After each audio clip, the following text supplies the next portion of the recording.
নমস্কার বন্ধুরা, আমি মধুমিতা নিয়ে চলে এসেছি আপনাদের জন্য নতুন আরও একটি ব্লগ। আপনারা দেখতে থাকুন।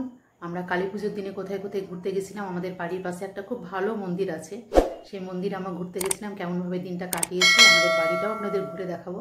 চলুন তাহলে দেখে নিই আজকের ব্লগটি।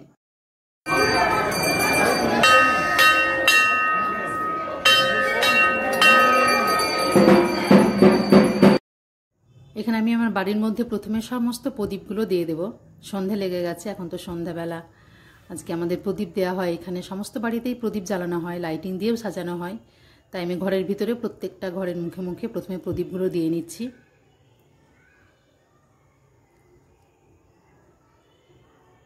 গোটা বাড়িতে প্রদীপগুলো দেওয়া হলেই কিন্তু আমরা মন্দির দর্শনের জন্য বেরিয়ে যাব।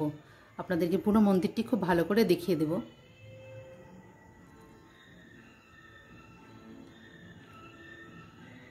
ভেতরে দেওয়া হয়ে গেছে, আমি চলে যাব এখানে 3 তলায়।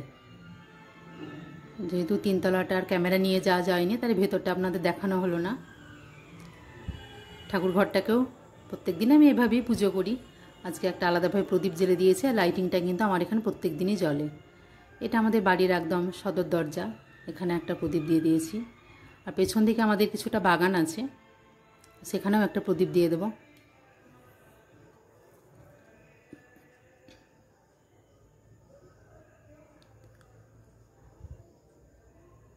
এদিকে আমার ক্যামেরাম্যান হচ্ছে আমার হাজব্যান্ড, তাই বলে বলে দিতে হচ্ছে যে কোনখানে ক্যামেরা করবে। এই বাড়ির সদর দরজাতেও একটা প্রদীপ দিয়ে দেব। এটা আমাদের বাড়ির একদম বাইরের রাস্তা। বাড়িটাকে খুব সুন্দরভাবে লাইটিং দিয়ে সাজানো হয়েছে। এই সাজানোর সম্পূর্ণ কাজটাই কিন্তু করেছে আমার ছেলে। লাইটিংগুলো একদম নিচ অবধি ঝোলানো যায়নি, যেহেতু আগেই ছোটো পড়ে গেছে। এতে যতটা পারা গেছে লাইটিং দিয়ে আমরা সাজিয়ে নিয়েছি।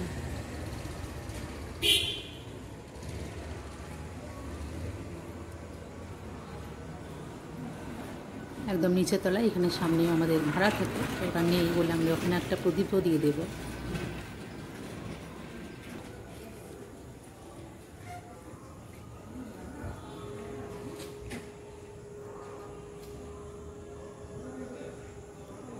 সমস্ত জায়গায় প্রদীপ দেওয়া হয়ে গেছে।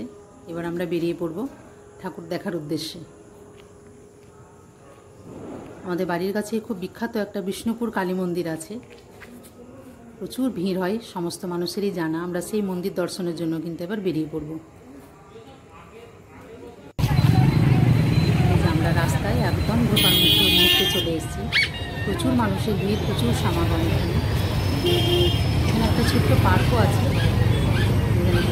বাচ্চারা এখানে খেলতে আসে, বড়দেরও ঘোরানোর জায়গা আছে। তবে এতটাই ভিড়, ঢোকার মুখে এখানে খুব সুন্দরভাবে সাজানো হয়েছে মন্দিরটাকে।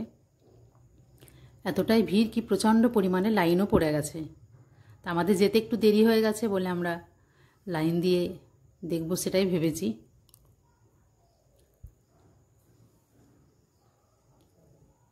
এখানে ঢোকার মুখটা সামনেই, ওখানে হচ্ছে একটা শিবের মূর্তি আছে, সেটাকেও খুব সুন্দর চারিদিক দিয়ে আলো দিয়ে সাজানো হয়েছে লাইটিং দিয়ে। এবং প্রচণ্ড ভিড়, অনেক জায়গা থেকে মানুষ কিন্তু এখানে দেখতে এসছে। কেউ পুজো দিতে এসছেন, সন্ধে অবধি লাইন দিয়ে পুজোও দেওয়া হচ্ছে। যারা পুজো দিতে এসছেন তাদের জন্য লাইন কিন্তু আলাদা, যারা ঠাকুর দর্শনার্থী তাদের জন্য লাইন আলাদা। তো পুজো দেওয়ার জন্য লাইন দিতে হচ্ছে, কিন্তু যারা এমনি শুধু ঠাকুর দেবে তাদের জন্য কিন্তু কোনো রকম লাইন এখানে পড়েই নি। তাই আমরা প্রথমে দেখে একটু ঘাবড়ে গেছিলাম, পরে দেখলাম যে না, লাইন পড়েনি, এমনি দেখা যাবে। তো আমরা ভেতরটা ঢুকে দেখে নিয়েছি, আপনাদের সেটাও দেখাবো, মায়ের মূর্তিটা। আপনারা অবশ্যই একবার এখানে বহরমপুরে যে বিষ্ণুপুর কালীবাড়ির মন্দিরটা আছে, আপনারা অবশ্যই একবার ভিজিট করুন। পৌষ মাসে তো খুব বড়োভাবে মেলা বসে, 1 মাস জুড়ে মেলা থাকে। এছাড়াও এখানে শনিবার এবং মঙ্গলবার সপ্তাহে 2 দিন কিন্তু মেলা পুজো দেওয়া হয়। মেলাটা কিন্তু 1 মাসই বসে, গোটা পৌষ মাস জুড়ে। যত দূর যাচ্ছি হেঁটে শুধুই কিন্তু লাইন। তাই আমরা দেখছি যে লাইনটা ঠিক কত দূর অবধি গেছে। সন্ধে অবধি পুজো দেওয়া হয়। এটা কিন্তু মন্দিরের একদম পেছন সাইডটা, এখানেও লাইন পড়ে গেছে। এবং এই মন্দিরের পেছন দিকে কিন্তু একটা ঘাটও আছে, আপনাদের সেটাও দেখাবো। আর এই যে ফাঁকা মাঠটা দূরে দেখতে পাচ্ছেন, এখানেই কিন্তু মেলা বসে গোটা পৌষ মাসে।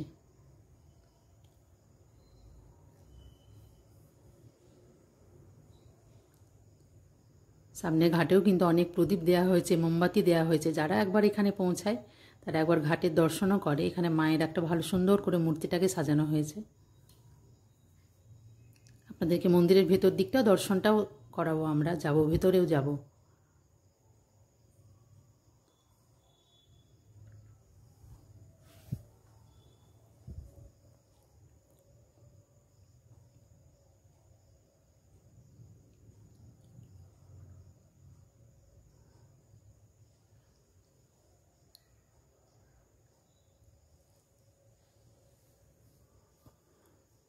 এটা ওপার আর এপার, এপার থেকে এপারে মন্দির আছে আর ওপারে একটা অন্য একটা শহর, শহরের এপার ওপার।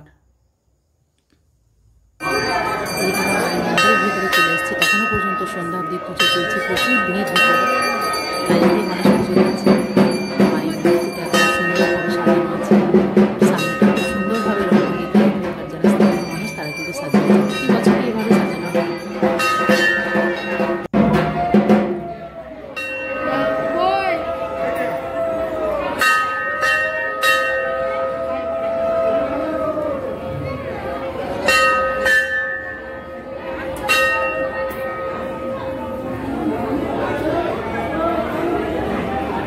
অনেক দূর দূর থেকে কিন্তু দর্শন করতে সবাই আসে।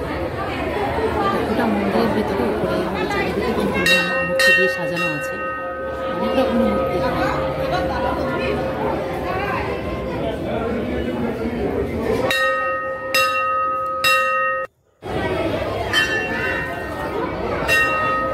বাইরে এখানে হাত ধোয়ার ব্যবস্থাও আছে, জলের ব্যবস্থাও আছে। এদিকে একটা শিব মন্দির আছে, মায়ের মন্দিরের সামনে লাগোয়া দুর্গা মার মন্দিরও আছে কিন্তু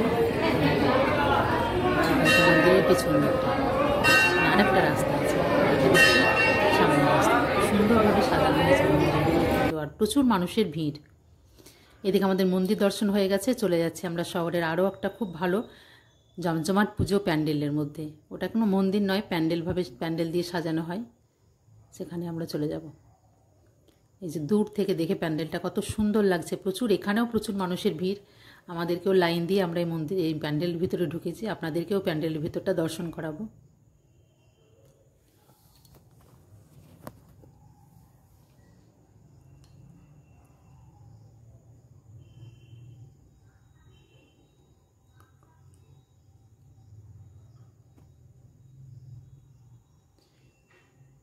আমরা এখানে লাইনে কিছুক্ষণের জন্য দাঁড়িয়েছিলাম। লাইনটা, এখানে একটা খাবারের দোকানও বসেছে, অনেক রকমের খাবার, যারা বাইরে থেকে এসছেন সবাই খাচ্ছে। লাইনটা অনেকটা দূর হলেও বেশিক্ষণ কিন্তু লাগছে, এবং লাইটিং দিয়ে এখানে খুব সুন্দরভাবে সাজানো হয়েছে বাইরে। বাচ্চারা খুব দেখে ভিড় জমিয়েছে।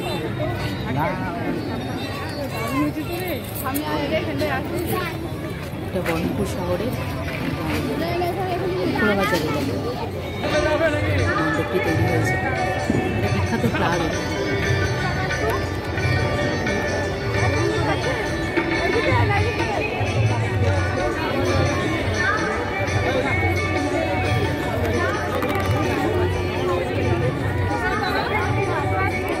এখানে অনেক মানুষের মায়ের মন্দিরটা খুব সুন্দর, মূর্তিটা খুব সুন্দর হয়েছে এবং ভেতরটা খুব ভালোভাবে সাজানো হয়েছে। আপনাদেরকে ভেতরটাও আমি ঘুরে একটু দেখিয়ে দেবো।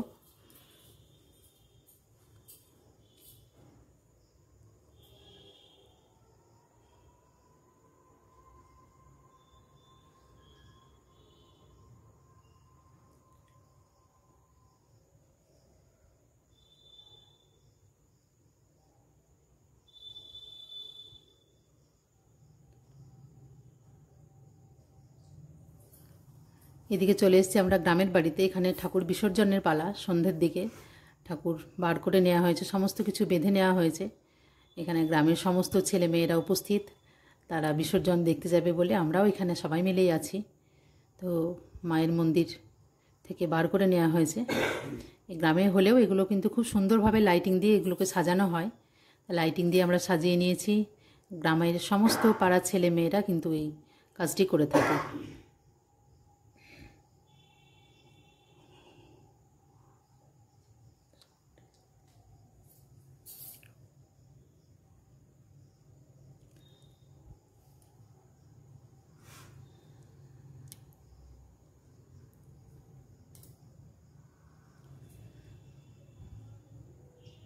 মায়ের মূর্তিটা কিন্তু দেখতে খুব সুন্দর হয়েছে। এখানে গ্রামের সমস্ত মানুষ এই মন্দিরে অংশগ্রহণ করে।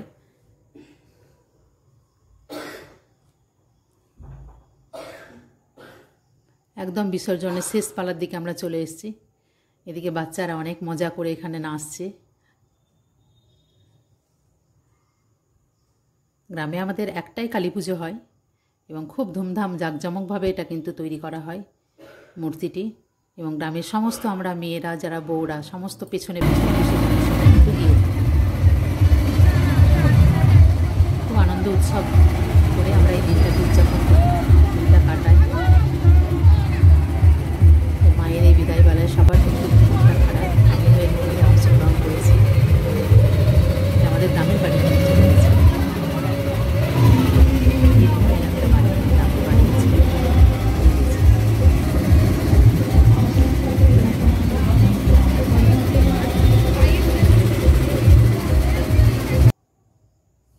এখানে বিসর্জনের একদম শেষ মুহূর্তে বাচ্চারা খুব নাচানাচি করছে। তো ব্লগটি দেখার জন্য আপনাদের সকলকে রিকোয়েস্ট করছি। ধন্যবাদ।